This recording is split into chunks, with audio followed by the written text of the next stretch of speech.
I thought I was dreaming when the door creaked open.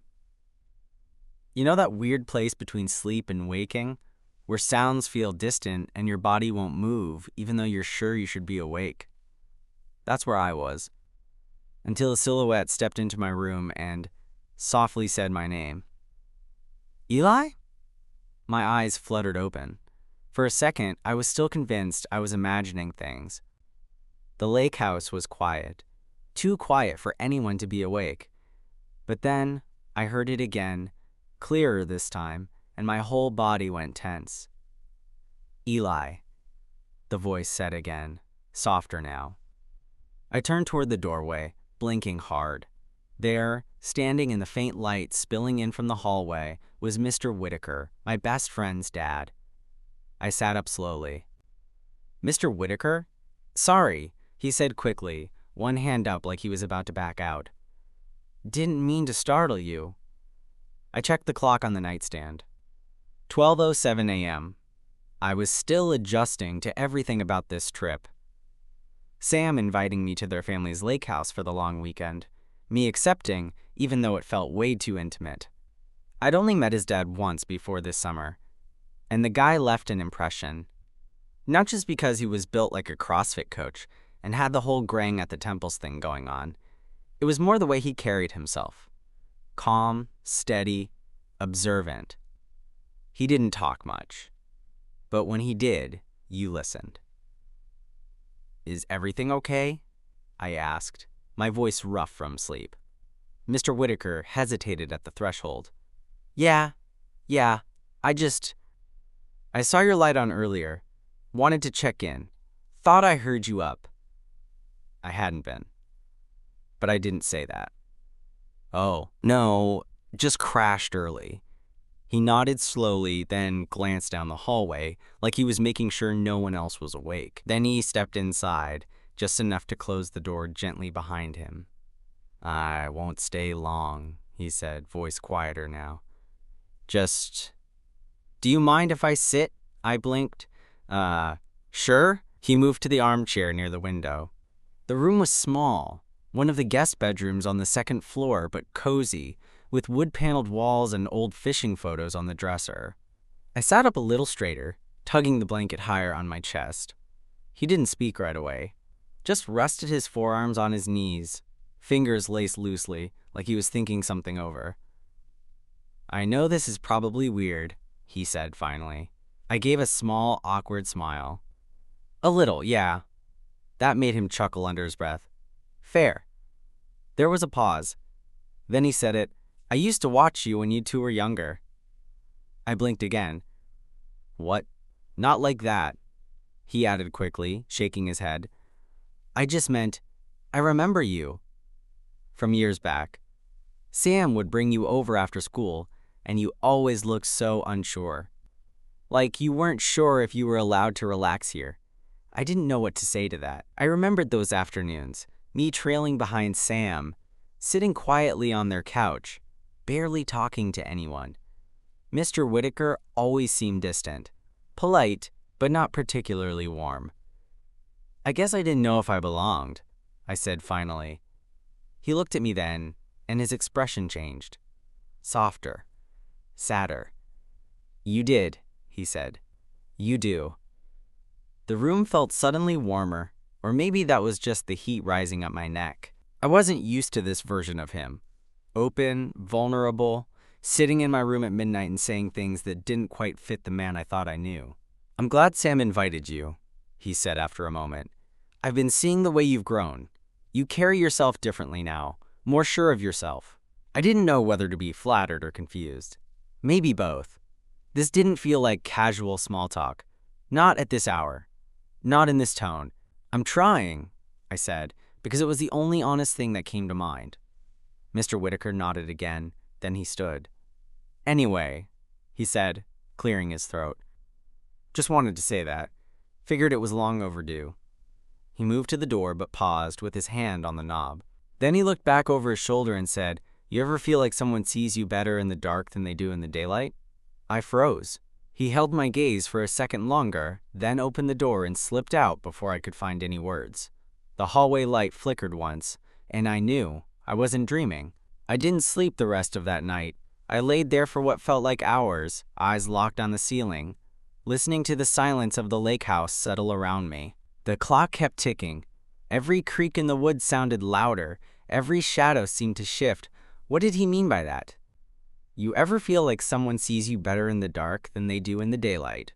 It was one of those lines that stuck in your head like a song you didn't ask for. Simple but loaded. And the way he said it, there was a weight behind those words. Not a joke. Not small talk. It was almost like a confession. I didn't see Mr. Whitaker again until the next morning. He was already in the kitchen by the time I came down. Shirtless again, of course. Flipping pancakes like it was just another Saturday. Sam was leaning on the counter, yawning into his mug. "Sleep okay?" Sam asked, nudging me with his elbow. "Yeah," I lied, forcing a smile. Slept like a rock. Mr. Whitaker glanced at me then. Just a quick look, nothing obvious.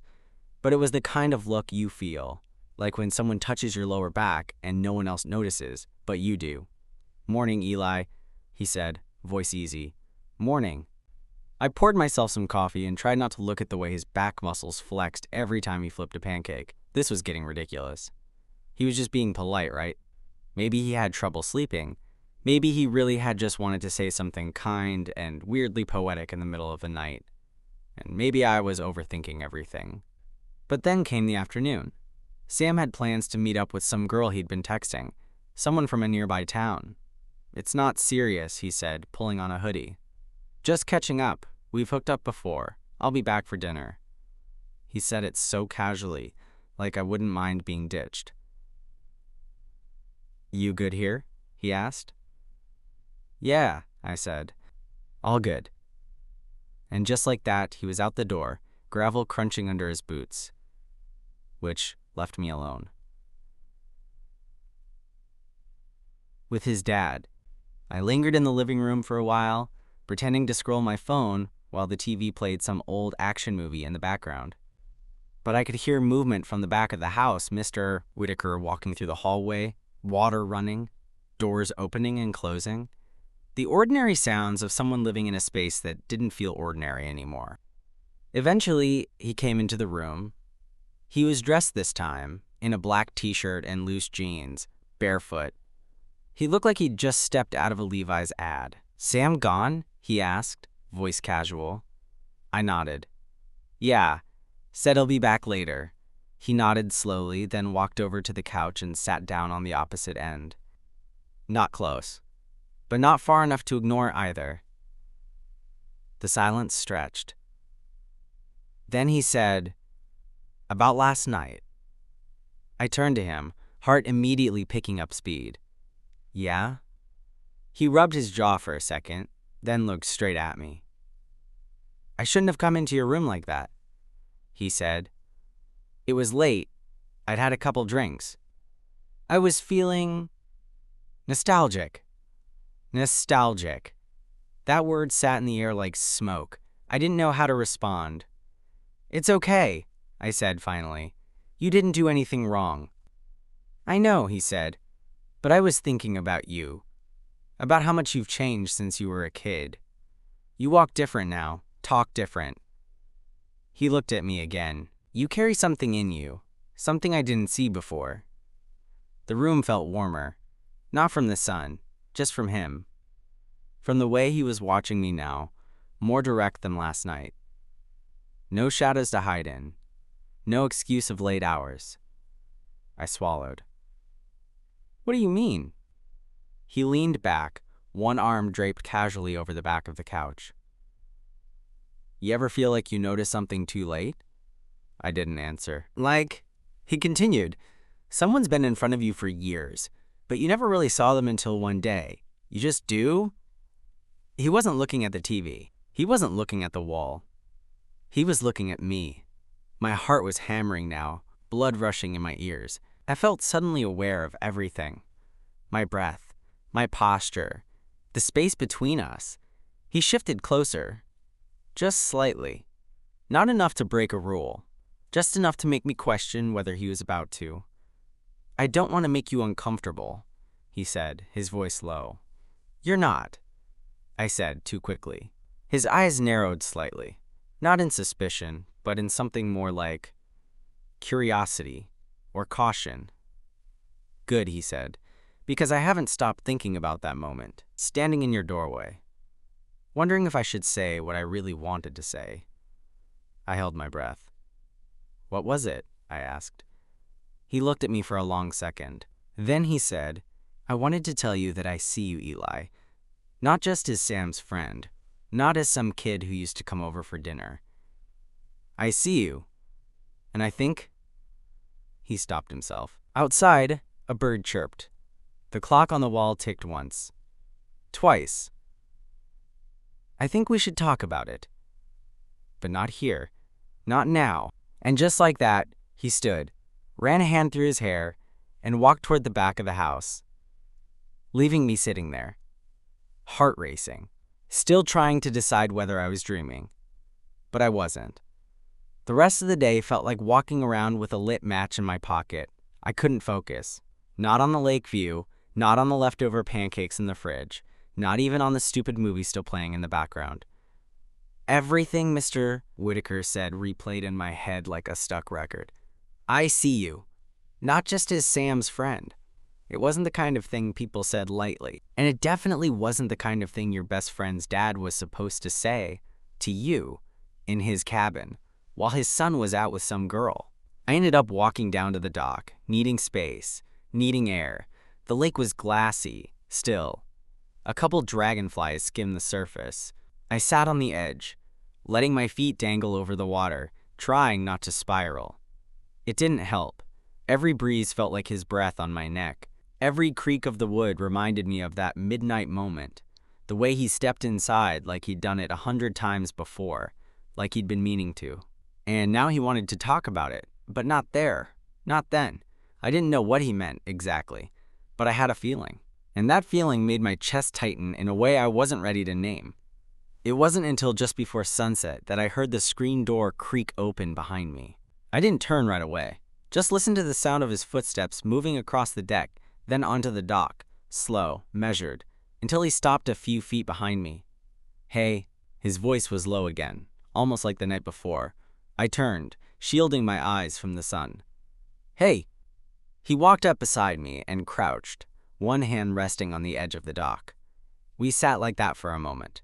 Me looking out at the water, him looking at me. Sorry if I made things weird, he said. You didn't, I replied, too fast. He smiled faintly. You sure? I nodded. I mean, it's a little confusing, but not in a bad way. He seemed to take that in, his fingers brushing the weathered wood. When I said I've been watching you, he said, I didn't mean it in some creepy way. I've noticed how you've changed. Grown. Not just your face, your body. Though yeah, that too, but the way you carry yourself. I felt my pulse spike. You're quiet, he continued. You listen. You think before you speak. There's something grounded about you. Most people your age don't have that. I didn't know what to say, so I didn't say anything. I'm not trying to cross a line, he added, but I also don't want to pretend I haven't felt something shifting. Not just in me. In the way you've been looking at me too. I froze. You noticed? I asked. He turned toward me then, and his expression was calm. Almost too calm. I'm not blind, Eli, he said, and I'm not a kid. I've lived long enough to recognize attraction when I feel it, even if it surprises me. I stared at the water, suddenly unsure if I could handle hearing the next part. I don't know what this is, he said, and I'm not asking you to figure it out for me. I just needed you to know that it's not one-sided. My head whipped around. You mean you? He nodded slowly. Yeah, I mean that. We sat in silence, the lake stretching out around us. Somewhere, a fish jumped. A ripple echoed outward, fading into stillness again. Then he asked, Do you want to go for a walk? I blinked. Now? He stood, brushing off his hands. Yeah, I figure if we're going to talk about what this is, we might as well do it away from the walls. I hesitated, but then I stood up. Okay, I said. Let's walk. The path around the lake wasn't really a path. More a worn strip of dirt and pine needles that curved through the trees. Mr. Whitaker walked ahead at first, hands in his pockets, his pace slow but steady. The evening sun was low now, throwing everything into golden shadow. I followed a few steps behind, my mind spinning. The air smelled like cedar and lake water. Somewhere, a loon called. It felt like we were walking out of time, like the rest of the world had gone quiet. When we reached a small clearing overlooking the water, he stopped. There was a fallen log there, sun-bleached and smooth. He sat down and motioned for me to do the same. I sat. My heart was pounding so hard I was sure he could hear it. He stared at the lake for a long moment before speaking. I wasn't planning on saying anything this weekend. I glanced at him. But you did. He gave a small, self-conscious smile. Yeah, I guess I did. It's been building for a while. Every time Sam brought you around, I'd notice you more. The way you looked at the world. The way you looked at me sometimes. I kept telling myself it was just my imagination, that I was projecting. He shook his head. But last night, standing in your doorway, I realized I wasn't imagining it anymore. I exhaled slowly. And what exactly are you realizing? He turned to me then, his eyes steady. That I like you, Eli. Not as some kid Sam used to bring over. Not as a guest in my house. As you. As a man. The words hung in the air like a suspended cord. I didn't know what to do with my hands. I pressed them between my knees, fingers laced tight. You're Sam's dad. I know. His voice was calm, almost sad. And I'm not going to do anything you don't want. But I'm not going to pretend anymore either. I stared at the ground. My pulse was everywhere. My neck, my wrists, my temples. He leaned forward, elbows on his knees. You don't have to say anything now. I just needed to be honest. If this makes you uncomfortable, if you want me to back off, say the word. For a long moment, all I could hear was the water lapping softly against the shore. I don't, my voice caught. I don't hate hearing it. His head lifted slightly. You don't? I shook my head. I've noticed you too. I've been trying not to. But it's been there. For a while. Something shifted in his face then. Not a smile exactly, but a softening. Relief mixed with something else, something I couldn't name. We sat there in silence for a moment, both of us staring at the water, both of us knowing the air between us had changed forever. Finally, he said, I don't want to mess up your friendship with Sam. That's the last thing I'd do. If we even think about this, it has to be careful, respectful. I know, I said quietly. He nodded once. I'm glad you do. Then, without looking at me, he added, I'm glad you're here, Eli. I looked at him. Me too. For a while, we just sat there, the sun dipping lower behind the trees, the sky turning orange and purple. The moment felt suspended, delicate, like a bubble that could burst if either of us moved too fast. When we finally stood to walk back, he kept a slight distance between us. Not cold, just careful. But before we reached the cabin, he stopped one more time. Tonight, he said quietly, if you can't sleep again, my door's open. We can talk more. Or just sit. Whatever you want. My throat felt dry. Okay, I managed. He gave me a small nod and started walking again. And I realized, as the cabin came into view through the trees, that I wasn't scared anymore. I was awake. Very awake. Dinner was quiet. Sam still wasn't back. I sat at the kitchen table, picking at a plate of leftovers, while the clock ticked on the wall. From the living room, I could hear Mr. Whitaker moving around, putting away dishes, turning off lights, his footsteps soft on the old wood floors.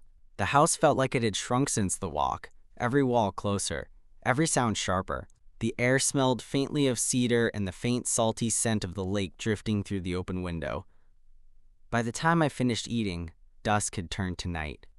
The sky outside was a deep blue, the kind that only happens near water, dotted with faint stars. Crickets hummed in the grass. I went up to my room trying to read, but the words blurred. I lay back on the bed, staring at the ceiling, heart already racing even though nothing had happened yet. At 11:30, I heard the front door open. Sam's voice floated up the stairs, muffled and casual, followed by the thud of his shoes. He moved into his room across the hall, shutting his door. No footsteps from Mr. Whitaker, no voices, just silence again. By midnight, my light was off, but I was still awake. I kept hearing his words, "If you can't sleep, my door's open." I turned over for the 10th time. My skin felt too warm, my thoughts too loud.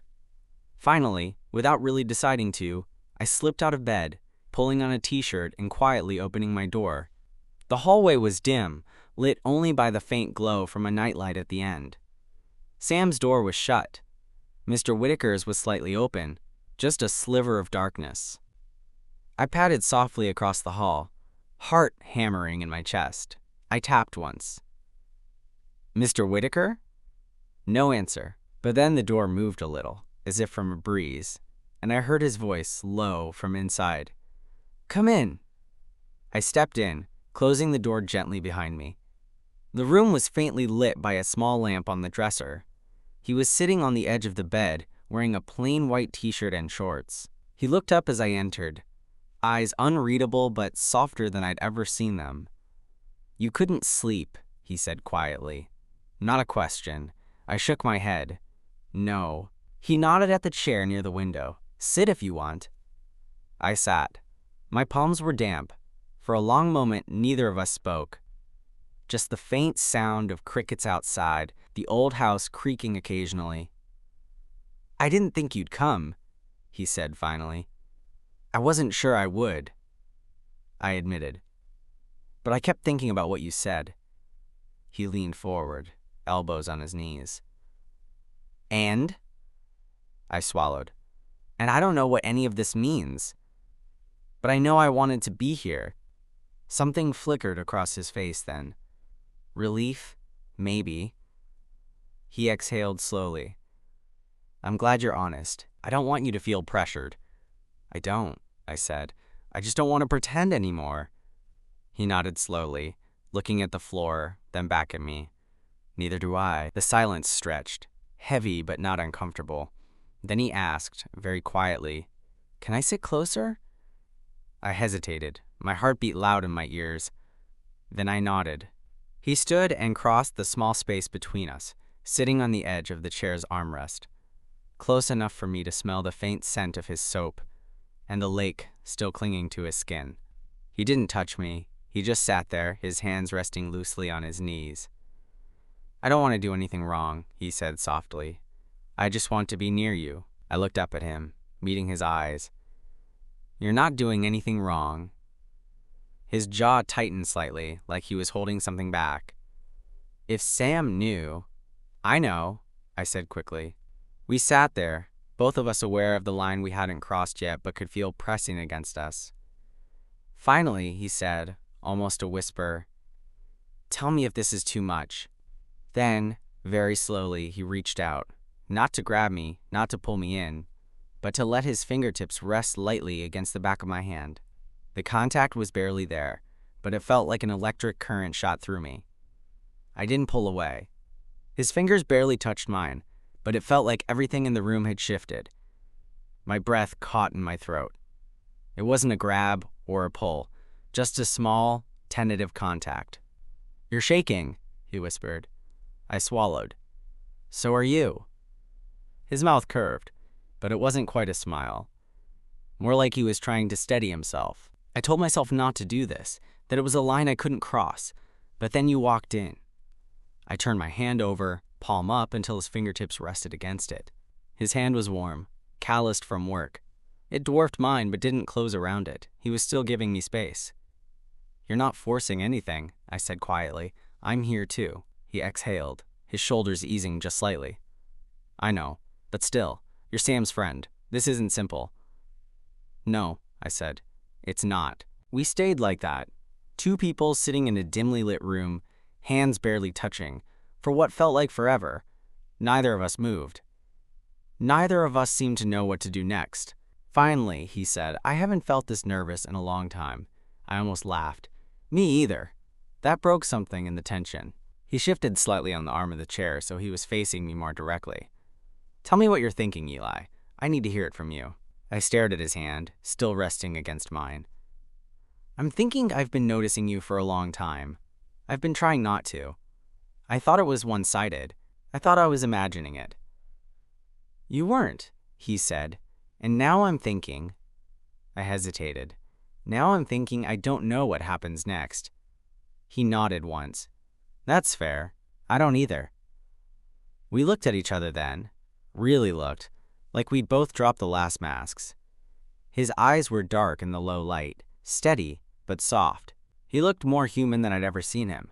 Not the strong, unshakable dad, but a man sitting on the edge of his own want. I don't want to hurt Sam, he said again, his voice quiet but firm. I don't either, I said. Then we go slow. We don't rush. We don't hide, but we don't act stupid either. I nodded. His thumb brushed the inside of my palm, a small, careful gesture. It sent another jolt through me. I'm not going to kiss you tonight, he said softly. Not with him asleep down the hall. Not like this. I felt my chest tighten. Okay.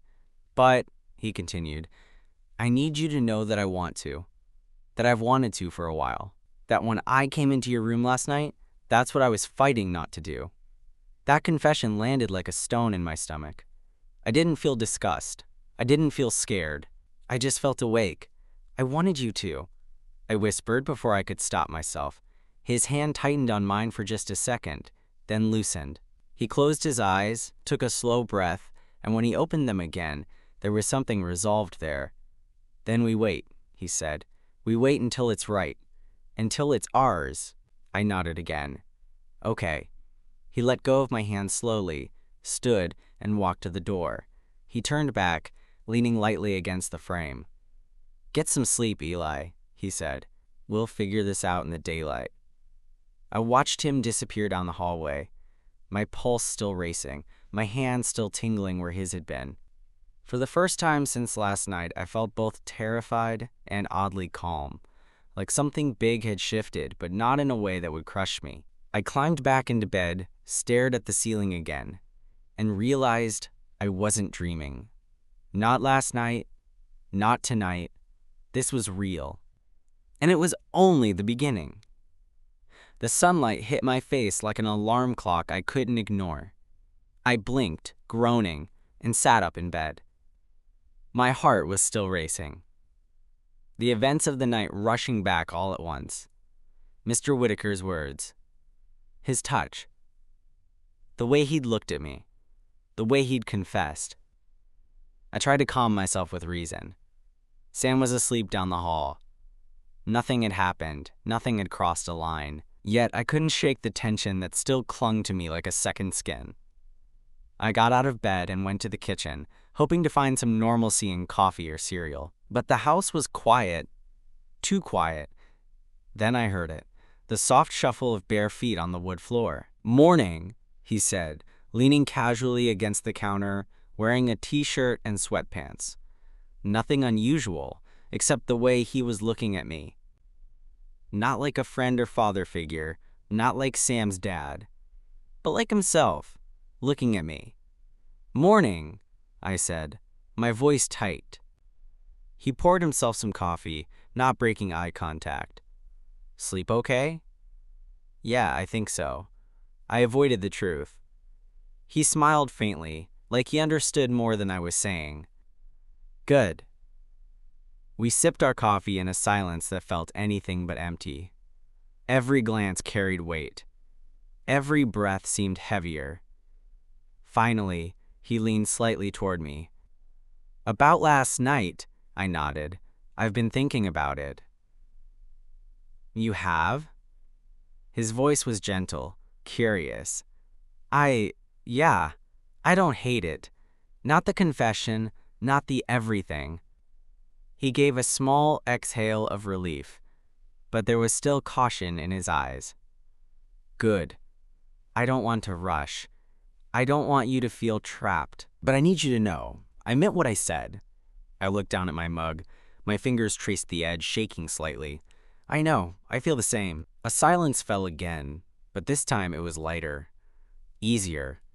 Like the tension from the night before had settled into something bearable, something we could name later. Then he said something that made my chest tighten again. I think this changes things between us, but it doesn't have to be wrong. Not if we're careful, not if we're honest. I met his gaze fully this time. I agree. He nodded, a small, quiet gesture of approval. Good, because I don't want to pretend anymore. And I don't want you to either.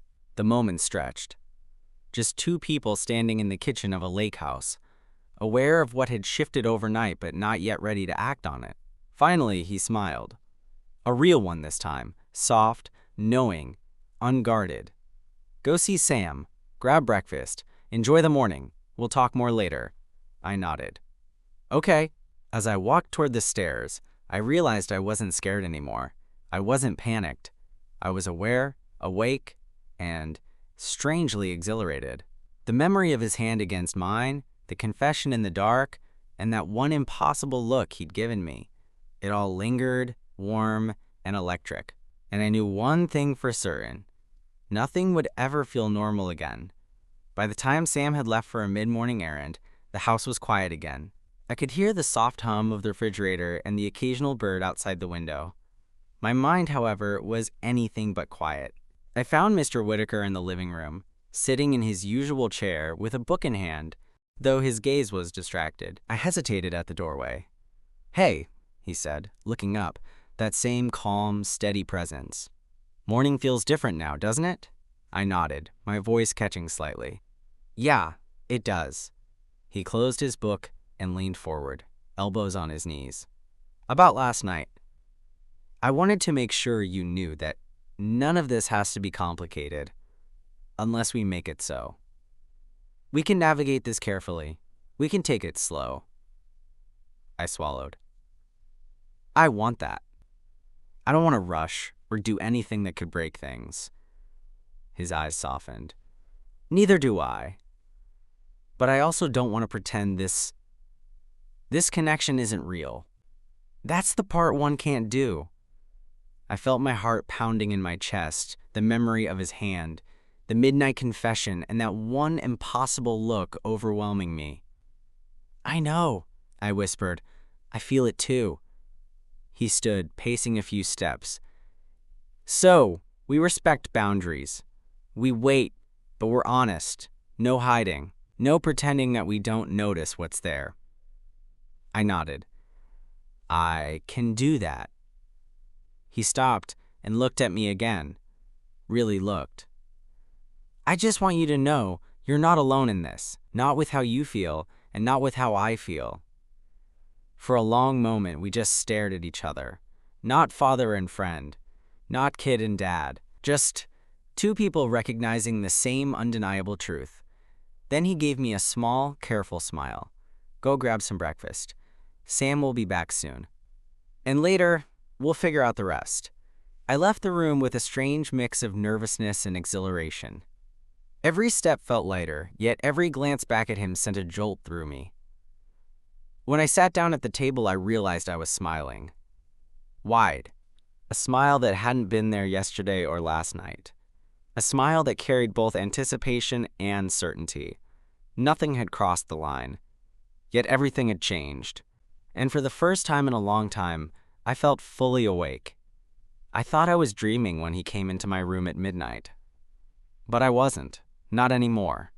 And somehow, knowing that, I felt like I could face anything.